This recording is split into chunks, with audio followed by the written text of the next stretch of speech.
साथियों, welcome welcome dear friend on noble you channel on YouTube. आज हम food corporation of India ने जो वैकेंसीज निकाली हैं उसके बारे में आपस में विचार करेंगे, आपको कुछ जानकारी देंगे ताकि आपको आसान रहे फॉर्म भरने में। टोटल 5043 वैकेंसीज़, काफ़ी बड़ी वैकेंसीज़ हैं, बहुत ज़्यादा हैं, पूरे देश में हैं। और इसमें जेई, स्टेनोग्राफ़र और एजी, असिस्टेंट ग्रेड 3 जो एफसीआई में बोलते हैं वो निकाली हैं। और उसकी eligibility, experience, age, qualification etcetera जो हम डिस्कस करते हैं, ये सारी डिटेल है उन वैकेंसीज़ की जो मैं आपको दिखा रहा हूँ। तो ज़्यादा डिटेल के लिए आप एफसीआई का चैनल, एफसीआई का जो ऑफिशियल साइट है उसको खोल के देख सकते हैं, क्योंकि इसमें हमने आपको शॉर्ट में ही बताना है, तो आप अपने अनुसार जो है इसको देख सकते हैं, जो जो पॉइंट है, और ज़्यादा डिटेल में पढ़ सकते हैं। तो टोटल 5043 वैकेंसीज़ हैं।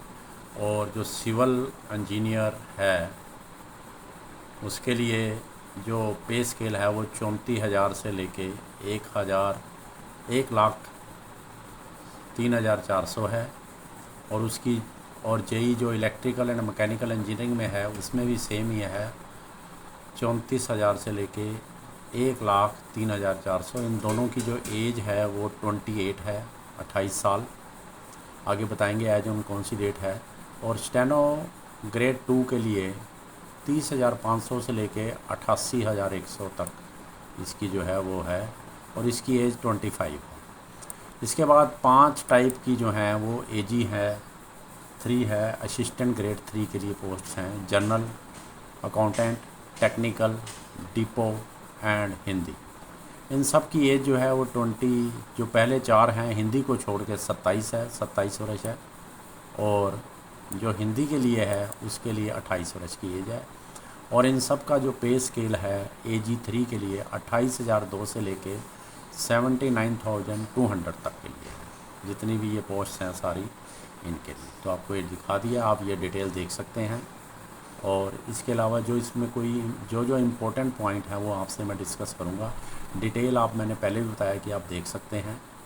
इसमें क्वालिफ़िकेशन, एक्सपीरियंस जो है वो एज ऑन 1 अगस्त 2022 मांगा है। जो जेई हैं सिविल या इलेक्ट्रिकल इंजीनियर्स में वो डिग्री होनी चाहिए उनकी, या डिप्लोमा आना चाहिए 1 साल एक्सपीरियंस का, जिस लाइन में वो उन्होंने अप्लाई करना है, सिविल, इलेक्ट्रिकल या मैकेनिकल के लिए। और स्टेनो ग्रेड 2 के लिए जो है उसके लिए ग्रेजुएट होना चाहिए, और उसमें 40 word permit and 80 word permit जो है इंग्लिश एंड शॉर्ट हैंड की होनी चाहिए। उसको इंग्लिश में शॉर्ट हैंड के लिए 80 स्पीड चाहिए और टाइपिंग के लिए 40 की स्पीड चाहिए। जो आगे एजी की पोस्ट हैं असिस्टेंट ग्रेड 3 के लिए, उसके लिए जो जनरल के लिए ओनली जो है ग्रेजुएट चाहिए, सिंपल किसी भी डिसिप्लिन में हो सकता है। और उसके साथ उसकी proficiency in use of computer चाहिए। जिन्होंने अकाउंट्स के लिए अप्लाई करना है वो कॉमर्स ग्रेजुएट होनी चाहिए और उनको प्रोफिशेंसी इन कंप्यूटर होनी चाहिए। और जिन्होंने एजी 3 टेक्निकल के लिए करना है उनका बीएससी एग्रीकल्चर और दूसरे जो भी बीएससी से रिलेटेड सब्जेक्ट हैं उनमें आप डिटेल देख सकते हैं। और proficiency in use of computer ये तो सब में ही है। इसके अलावा जो डिपू का है उसमें भी ग्रेजुएट ओनली मांगा है और साथ में प्रोफिशेंसी इन कंप्यूटर मांगी है, ये आप पढ़ सकते हैं और देख सकते हैं। और हिंदी के लिए जो है वो डिग्री रिकॉग्नाइज्ड यूनिवर्सिटी से होनी चाहिए with Hindi as main subject, proficiency in English specifically for the purpose of translation, certificate diploma course in translation from English to Hindi and vice versa of at least 1 year duration from a recognise university institution approved by government. ठीक है जी। और given that the fact of the major work of assistant grade 3 Hindi would be translation from English to Hindi, इनकी English से हिंदी या उसके vice versa जो है वो ड्यूटी रहेगी। और इसलिए उनको जो है वो हिंदी की टाइपिंग भी 30 वर्ड पर मिनट आनी चाहिए। तो ये नोट कर लीजिए। इसके अलावा जो इम्पोर्टेंट है, FCI जो है वो 5 जोनों में बटा हुआ है, north zone, south, east zone, west zone और नॉर्थ ईस्ट। इसमें से केवल आप एक जोन के लिए अप्लाई कर सकते हैं और एक ही पोस्ट, क्योंकि जो ऊपर ये पोस्टें मैंने दिखाई हैं आपको, JEE, SC और AG, इनको अलग अलग उन्होंने कैटेगराइजेशन किया है ABCDEFGH 8 ग्रुप में। तो इन 8 में से केवल आप एक जोन में और एक के लिए ही अप्लाई कर सकते हैं विद इन द जोन। तो ये नोट कर लीजिए। ये अब आपने देखना है किस जोन में अप्लाई करना है और किस पोस्ट के लिए। Only for one of the one post code. A candidate can apply only for any one of the post code ABCDEFG and H with in the zone. तो ये नोट कर लीजिए, ये बड़ा इंपॉर्टेंट है और इसको आप डिटेल भी पढ़ लीजिए ताकि कोई फैक्ट्स आपका अनक्लियर ना रह जाए। रिजर्वेशन, रिलैक्सेशन एक्सेट्रा वो एज पर गवर्नमेंट इंस्ट्रक्शन ही चलेगी। जो भी सरकार के नियम हैं उसके बारे में ज़्यादा डिटेल में हम नहीं आपको इसमें बताएंगे, क्योंकि हमने मिनिमम टाइम में आपको जो मेन पॉइंट हैं वो बताने हैं। और इनका जो सिलेक्शन प्रोसीजर है इसको थोड़ा सा ध्यान से देख लीजिए। इसमें भाई online test will be comprise of phase 1 and phase 2 exam. इसमें फेज़ 1 भी होना है और फेज़ 2 भी होना है सबके लिए। इसमें कुछ लोग कंफ्यूज हो रहे हैं कि जो फेज़ 1 का पेपर है बस पेपर 1 है वही कुछ पोस्ट के लिए है। नहीं, ऐसा नहीं है। फेज़ 1 और 2 सब के लिए कंपलसरी है। इवन कुछ जो एडवर्टाइजमेंट इस पे डाली हुई हैं, लोगों ने वीडियोस डाली हुई हैं, उसमें भी कहीं गलत प्रोनाउंसिएशन कर रहे हैं, तो बी केयरफुल। तो मैं आपको इसमें सारी डिटेल अभी बताऊंगा, ये इसके लिए बहुत विशेष ध्यान देना आपने। अब इसमें जो फेज़ 1 है ये सब के लिए कॉमन है, कोई भी पोस्ट हो फेज़ 1 उसमें इसमें 4 तरह के टेस्ट होंगे सब पोस्टों के लिए, A से लेके ABCDEFG जो 8 की 8 पोस्टें हैं। JEE है, स्टेनो है या AG है। उसमें एक इंग्लिश लैंग्वेज है, रीजनिंग एबिलिटी है, न्यूमेरिकल एबिलिटी है और एक जनरल स्टडी है जिसमें कि 8वीं क्लास का स्टैंडर्ड का जो है वो पेपर होगा। History, geography, economy, general science up to 8th class, इसमें 20 क्वेश्चन होंगे और करंट अफेयर के ऊपर 5 क्वेश्चन होंगे। तो इसलिए पांचों जो चारों पोर्शन हैं इनके 25-25 क्वेश्चन आएंगे और 25-25 मार्क्स होंगे और इन सब के लिए 15-15 मिनट मिलेंगे। इंग्लिश को छोड़कर बाकी जितने भी 3 हैं वो बाईलैंग्वेज होंगे, 2 भाषाओं में आएंगे। टोटल 60 मिनट का टाइम है। पर इसमें ये देख लीजिए कि टाइम हर एक पेपर के लिए, चारों के लिए अलग अलग 15 मिनट दिए हुए हैं, इकट्ठा नहीं दिया हुआ। 60 मिनट नहीं दिए हुए। बच्चे इसमें कई बार कंफ्यूज हो रहे हैं, कई बच्चों को मेरे को क्वेरीज भी आ रही हैं। नहीं, ऐसा नहीं है। हाँ, उसने एक और बता दिया है, the nature of the question will be such that they do not require specified study of any discipline. ये जो पेपर हैं इनमें कोई स्पेशल विशेष तैयारी की नहीं है, सिंपल क्वेश्चन होंगे, फिर भी तैयारी तो आपको करनी ही पड़ेगी। और इसके साथ जो इम्पोर्टेंट है, there will be negative marking of 1/4 of the mark assign to the question. जो भी आपको उस क्वेश्चन के नंबर हैं उसका 1/4 जो है वो नेगेटिव मार्किंग होगी। Be careful. अब ये फेज़ 1 था, ये सब के लिए ज़रूरी है और फेज़ 2 भी ज़रूरी है ऑनलाइन। मैं बार बार ये कह रहा हूँ, फेज़ 1 और फेज़ 2 दोनों जो है करने पड़ेंगे। मुझे कुछ बच्चों की क्वेरी आई है कि नहीं, फेज़ 1 ही ओनली करना है। वो कह रहे हैं कि कई वीडियोस में हमने देखा है कि ओनली फेज़ 1 का ही दिया हुआ पेपर 1 करना है। जो कुछ पोस्टें इसमें हैं जैसे AG जनरल है या AG डिपो है, नहीं, ऐसा नहीं है। आपको फेज़ 1 का जो पेपर है वो करना है, प्लस फेज़ 2 के जो हैं वो 3 पेपर हैं। पेपर 1, पेपर 2, पेपर 3, 3 पेपर है और वो अलग अलग पोस्टों के लिए उन्होंने बताया कि कौन कौन सा पेपर उस पोस्ट के लिए होगा। जैसे JEE दोनों हैं, JEE civil engineer, electric, mechanical, इनके लिए पेपर 1 एंड पेपर 2 ज़रूरी है। फेज़ 2 का, फेज़ 1 का पेपर तो है ही है, प्लस इसके साथ मतलब अगर किसी ने JEE के लिए भरना है उसको फेज़ 1 का पेपर 1 भी करना पड़ेगा और फेज़ 2 के दोनों पेपर 1 एंड 2 भी करना पड़ेगा। Be careful. और स्टेनो के लिए भी फेज़ 1 का पेपर जो है वो प्लस उसका पेपर 1 ही है। ये मैंने अभी आपको फिर दोबारा दिखा देता हूँ। ये फेज़ 1 का एक ही पेपर है, वो उसी से मिसकंसेप्ट हो रहा है लोगों को, और कुछ वीडियो वालों ने भी ऐसा डाल दिया, उनसे गलती होगी या क्या है मैं नहीं जानता, तो मैं क्रिटिसाइज़ नहीं कर रहा हूँ, पर बी केयरफुल, हमें बताना पड़ेगा। और स्टेनोग्रेड के लिए फेज़ 1 का पेपर पास करना प्लस पेपर 3, और ऐसे ही जो एजी के 5 हैं पेपर हैं, journal, accountant, technical, depot and Hindi, इसके लिए भी डिटेल देख लीजिए। इसमें जर्नल के लिए पेपर 1 और डिपू के लिए भी पेपर 1 जो फेज़ 2 का है वो करना है ये। और जो हमारे पास अकाउंट्स एंड टेक्निकल हैं उसमें फेज़ 2 का पेपर 1 और पेपर 2, पेपर 1 पेपर 2, और एजी हिंदी के लिए भी पेपर 1 पेपर 2।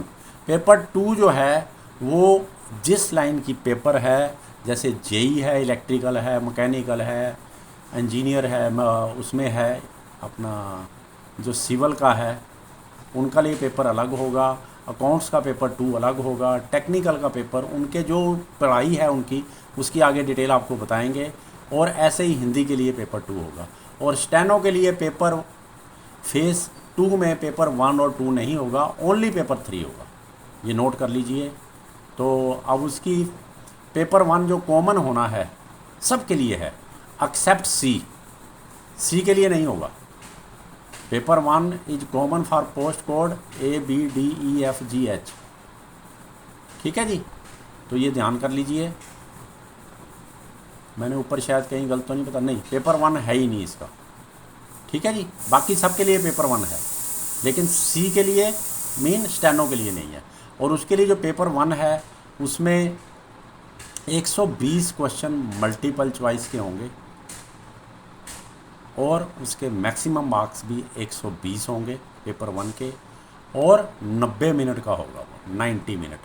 और नोट कर लीजिए इस फेज़ 2 में भी ये जो पेपर है उसमें नेगेटिव मार्किंग है, there will be negative marking of 1/4 of the marks allotted to the question in paper phase 2, ये नोट कर लीजिए। और पेपर 2 जो है जिन जिन के लिए होना है जो मैंने ऊपर बता दिया है, ठीक है जी। पेपर 2 में 60 मल्टीपल चॉइस क्वेश्चन होंगे और उनके मैक्सिमम मार्क्स 120 होंगे, मीन हर क्वेश्चन के 2 नंबर होंगे, उसके लिए 60 मिनट का समय मिलेगा। और ऐसे ही पेपर 3 जो स्टेनो के लिए होना है उसमें 120 मल्टीपल चॉइस क्वेश्चन होंगे, 1 नंबर का 1 क्वेश्चन होगा, और मैक्सिमम 120 मार्क्स होंगे, और 90 मिनट मिलेंगे उसके, 90 मिनट। ये नोट कर लीजिए, नोट कर लीजिए, बड़ी इंपॉर्टेंट पॉइंट है। अब पेपर 1 में जो होना है, जो सी को छोड़कर बाकी सब के लिए है, उसके लिए मैं आपको बता देता हूँ क्या क्या उसमें आना है पेपर में, नोट कर लीजिए। उसमें एक तो इंग्लिश लैंग्वेज आएगी, 25 क्वेश्चन होंगे और 25 मार्क्स होंगे, और इसका वर्जन इंग्लिश में होगा, और इसके 20 मिनट मिलेंगे। ये याद रख लो, इन्होंने टाइम पहले से ही एलोकेट कर दिया है। कई पेपर में क्या होता है, इकट्ठा टाइम दे दिया जाता है, 1 घंटा या 1.5 घंटा, उसमें कोई भी क्वेश्चन आप ऊपर करो नीचे करो नहीं, पर इसमें 20-20 मिनट का समय मिलेगा। रीजनिंग एबिलिटी में 25 क्वेश्चन होंगे और 25 मार्क्स होंगे मैक्सिमम, बाईलैंग्वेज होगा 20 मिनट। न्यूमेरिकल एबिलिटी में 25 क्वेश्चन होंगे और 25 मार्क्स होंगे, बाईलैंग्वेज होगा और 20 मिनट मिलेंगे। इसके बाद इसमें जो पेपर 4 होगा, इसमें 4th पोर्शन होगा, वो जनरल स्टडीज़ होगा, जिसमें टोटल 25 क्वेश्चन आएंगे हिस्ट्री, जियोग्राफी और इकोनॉमी में के बारे में। और उसमें क्या होगा, उसमें 10th लेवल का पेपर होगा, up to 10th level. General science के भी उन्होंने क्लियर कर दिया, ओनली 10 क्वेश्चन होंगे, और करंट अफेयर के 5 क्वेश्चन होंगे, और कंप्यूटर अवेयरनेस के 5 क्वेश्चन होंगे। 45 क्वेश्चन होंगे और 45 मार्क्स होंगे। ये बाईलैंग्वेज होगा और इसके लिए 30 मिनट दिए जाएंगे। इसका मतलब टोटल 90 मिनट की ड्यूरेशन होगी, ये लिखा होगा 90 मिनट, तो 90 मिनट का ये पेपर होगा, ऑनलाइन होगा। तो टोटल मार्क्स इसके 120 बनेंगे, और 120 ही क्वेश्चन होंगे, और 90 मिनट मिलेंगे। उन्होंने फिर यहाँ पर क्लियर किया है, the nature of the question will be such that they do not require specified study of the discipline. उसकी कोई स्पेसिफिक खास स्टडी नहीं चाहिए, फिर भी आपको तैयारी तो करनी है भाई, कंपटीशन है, क्योंकि इसी के बेस पे आपकी सिलेक्शन होनी है। उसके बाद पेपर 2 है, जिसमें पेपर 2 अप्लाई होता है वो 60 मिनट का होगा, और 60 मल्टीपल चॉइस क्वेश्चन होंगे। ये आप इसको डिटेल पढ़ सकते हैं, जिस डिसिप्लिन के लिए आपने अप्लाई करना है उसके क्वेश्चन आएंगे। जिन्होंने एजी हिंदी के लिए, एजी टेक्निकल के लिए, एजी अकाउंट्स के लिए या जेई के लिए अप्लाई करना है उनके लिए है। जिन्होंने एजी जनरल और एजी डिपू के लिए अप्लाई करना है उनके लिए पेपर 2 नहीं होगा, और ना ही स्टेनो वालों के लिए ये पेपर होगा। ये मैं ऊपर करके दिखा देता हूँ, थोड़ा सा स्क्रीन पे नहीं आ रहा था। ठीक है जी, द डिटेल्ड सिलेबस भी इसका दिया गया आगे। जो ये पेपर 2 है उसका डिटेल आपको सिलेबस भी दिया हुआ है, ये आप देख सकते हैं और एडवर्टाइजमेंट खोलकर डिटेल में पढ़ सकते हैं एक एक पॉइंट, क्योंकि ये बहुत ही इसी के बेस पे आपकी मेरिट बननी है। ठीक है जी। इसके बाद है पेपर 3 जो कि 120 क्वेश्चन होंगे और 90 मिनट का होगा। ये है स्टेनो के लिए, स्टेनो ग्रेड 2 के लिए। नोट कर लीजिए, उसमें जनरल इंग्लिश है पेपर 2, पेपर 3 है इसको दिया गया है क्योंकि इनका पेपर 3 होना है ओनली, और जनरल अवेयरनेस और जनरल इंटेलिजेंस और कंप्यूटर अवेयरनेस, ये सब में 30-30 क्वेश्चन होंगे और 30-30 मैक्सिमम मार्क्स होंगे। टाइम का मिनट 90 मिनट है। इंग्लिश के लिए 25 मिनट, जनरल अवेयरनेस के लिए 20 मिनट, जनरल इंटेलिजेंस के लिए 25 क्वेश्चन और कंप्यूटर अवेयरनेस के लिए 20 मिनट।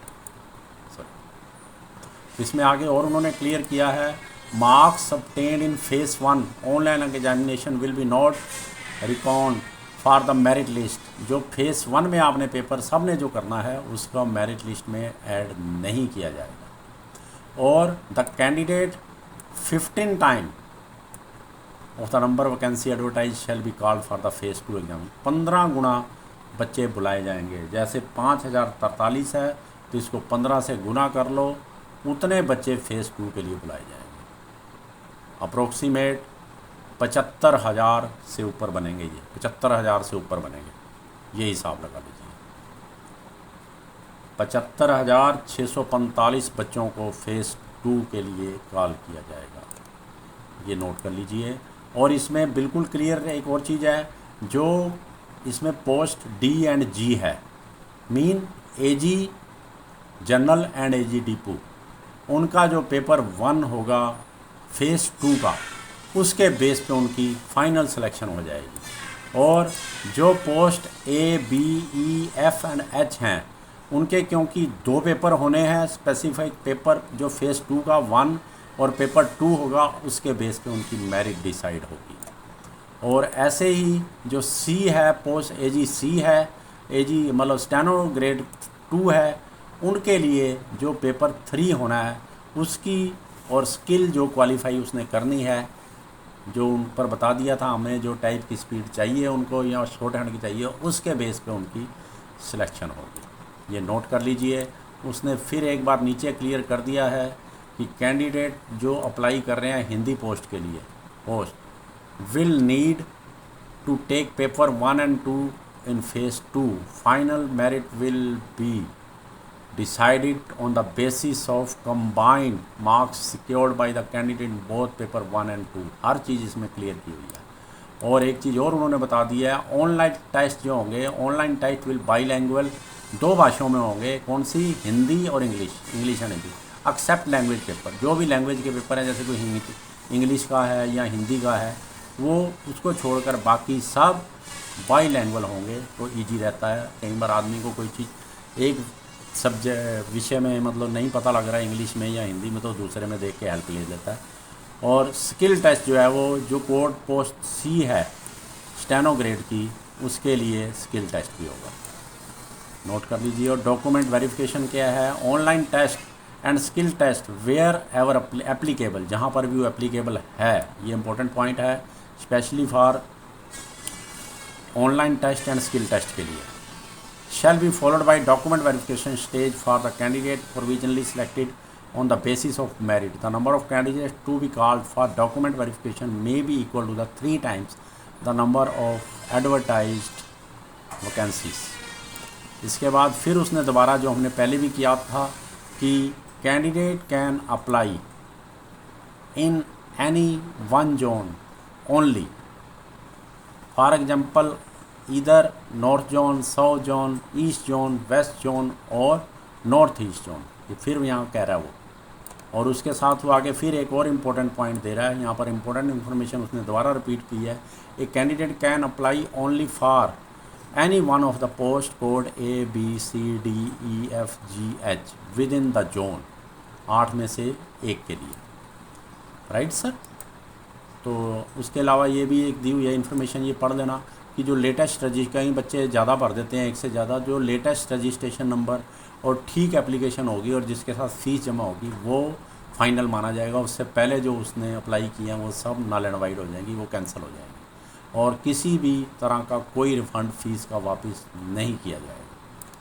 क्लियर है जी। आगे चलते हैं भाइयों, और थोड़ी सी जानकारी आपको देनी है। ये बहुत अच्छी पोस्ट है और बहुत हायर पोस्टों तक आप पहुंच सकते हैं। ये देख लीजिए, द स्टेट लिस्ट जो है आगे दी हुई है उसने फॉर फेज़ 1 एग्जामिनेशन, इसमें सारी डिटेल दी हुई है, आप देख सकते हैं। अपने जहाँ जहाँ भी चाहें आप अप्लाई कर सकते हैं एज पर योर चॉइस। और ऐसे ही फ़ेज़ 2 की लिस्ट दी हुई है नीचे, वो आप अपनी कन्वीनियंस के अनुसार जहाँ भी आपको ठीक लगता है उसके लिए आप अप्लाई कर सकते हैं, उस सेंटर के लिए पेपर देने के लिए। ठीक है जी। और ये यहाँ पर जो जोन हैं, 5 जोन हैं, उनकी डिटेल दी हुई है उन्होंने, north, south, east, waste zone और नॉर्थ ईस्ट जोन। उसमें कौन कौन से जो हमारे पास स्टेट आते हैं वो यूनियन टेरिटरी आती हैं, उसमें सारी डिटेल दी हुई है। इसमें किसी को कोई कन्फ्यूजन नहीं होना चाहिए, अगर है भी है तो आप FCI से कंसल्ट कर सकते हैं। तो बी केयरफुल, नॉर्मली जिस जोन में आप भरेंगे उसी जोन में आपको उसकी अपॉइंटमेंट मिलेगी। नो TADA, इसके लिए कोई TADA नहीं दिया जाएगा। और उसने एक और फिर दोबारा क्लियर कर दिया, candidate must ensure to have fulfilled all eligibility criteria, qualification, experience, age etcetera as on 1 August 2022। ये बड़े ध्यान से देख लीजिए, बहुत अच्छी पोस्ट है ये निकली है। और इसके अलावा फ़ीस के बारे में आपको बता दें, 500 रुपये फ़ीस है, लेकिन ये जो कैटेगरीज हैं इन्होंने मेंशन की हैं, SC ST PWBD, serving defence personnel, ex serviceman and women candidate are exempted for payment of the application. बाकी को 500 रुपया फ़ीस जो है वो एप्लीकेशन साथ में देनी पड़ेगी। ऑनलाइन ये नीचे लिखे हुए हैं, आप डेबिट कार्ड, रुपए कार्ड एक्सेट्रा जो हैं, credit card, internet banking, IP cash card, mobile wallet, UPI से पेमेंट कर सकते हैं। और इसमें एक इंस्ट्रक्शन जो है वो एक्स सर्विसमैन के लिए है, उसने लिखी हुई है कि जो पहले से ही ग्रुप C एंड D के लिए कहीं लग गए हैं नौकरी एक्स सर्विसमैन होने के बाद, उनको फ़ीस में एग्जेम्पशन नहीं मिलेगी। अगर वो रिजर्वेशन का कोटा जो उनका बेनिफिट है ex serviceman as ex serviceman उन्होंने लिया है तो उनको री एम्प्लॉयमेंट इसमें फ़ीस में कंसेशन नहीं मिलेगी, परंतु जो एज रिलैक्सेशन है वो मिलेगी। ये भी उनके लिए है फॉर जो हमारे फ़ौजी भाई जो हैं, जो पहले से रिटायर हो चुके हैं और कहीं और जॉब कर रहे हैं। और एक दो इम्पोर्टेंट पॉइंट्स हैं वो बता के फिर मैं आपसे विदाई लूँगा। ये इसकी जो डेट्स हैं अप्लाई करने की, 6/9 से लेके 5/10 पूरा 1 महीना दिया है, 30 डेज़ पूरे दिए हैं। और इसमें टाइम देख लीजिए, 5/10/22 को शाम 4 बजे तक है। नॉर्मली कईयों में रात 11:59 तक होता है। इसमें बी केयरफुल, शाम 4 बजे इनका जो है साइट बंद हो जाएगी। ओनली ऑनलाइन जो फ़ी अप्लाई करनी है पेमेंट वो 4 बजे तक ही होगी, उसके बाद नहीं होगी। कई बच्चे पहले अप्लाई कर लेते हैं, फ़ीस बाद में पे करते हैं, वो फिर कई बार गलती खा जाते हैं, नहीं शाम को कर लेंगे, रात 8, 9, 10 बजे कर देंगे, कोई काम है। तो बी केयरफुल, 4 बजे वो साइट बंद हो जाएगी और आपकी अगर आपने फ़ीस ना भरी तो एप्लीकेशन नल एंड वाइड हो जाएगी, कैंसिल हो जाएगी। तो इसके लिए भी आपने विशेष देखना। बाकी जर्नल हैं ये कैसे अप्लाई करना, आप लोग रोज़ कर ही रहे हो। एक बार फिर उन्होंने टेंटेटिव डेट दे दी है, 6/9 सुबह 10 बजे से 5/10/22 रात शाम 4 बजे तक। और जो आपका एडमिट कार्ड है पेपर से 10 दिन पहले जो है वो अनाउंस होने से पहले आ जाएगा। और ऑनलाइन टेस्ट की डेट जो है वो टेंटेटिव उन्होंने जो दी है वो जनवरी मंथ में दी है 2023 में। वो उनकी जो साइट है https www.fci.gov.in पे अनाउंस की जाएगी। वो आपने वहाँ से देखते रहना। आपको ईमेल एक्सेट्रा भी वो भेजते हैं, वैसे तो मैसेज भी आता है, पूरा ध्यान रखते हैं, ऐसा नहीं है, फिर भी आपको साइट देखते रहना है। ये बार बार आपको यहाँ फिर डेट दे रहे हैं ताकि बच्चे कहीं इस कारण ना किसी का अप्लाई होने से रह जाए। तो हम आगे थोड़ा सा देखते हैं, कोई इंपॉर्टेंट पॉइंट है, बाकी सारे पॉइंट डिस्कस हो गए हैं तो आप इसको वॉच कर रहे हैं। मेरी शुभकामनाएं आपके साथ हैं और आप पेपर की तैयारी करें। हमने अपने इस नोबल यूथ पे कुछ मैथमेटिक्स पोर्शन को कवर करने के लिए असाइनमेंट डाली हुई हैं, वो भी आप देख सकते हैं। तो आप सबका धन्यवाद, आपने इसको देखा, वॉच किया और इसका बेनिफिट उठाएं। और जो भी आपके साथी जिनको ये ज़रूरत है उनको शेयर ज़रूर करें। और अगर आपको ये अच्छा लगा हो तो इस पर सब्सक्राइब भी करें, क्योंकि इस पर हम और भी बहुत सी जो एडवर्टाइजमेंट डालते रहते हैं और मैथमेटिक्स की असाइनमेंट प्लस अदर असाइनमेंट्स भी डालते रहते हैं। Thank you to all of you for watching this. I again request to कि subscribe and share to the needy person. Thanks to all of you for watching. My best wishes.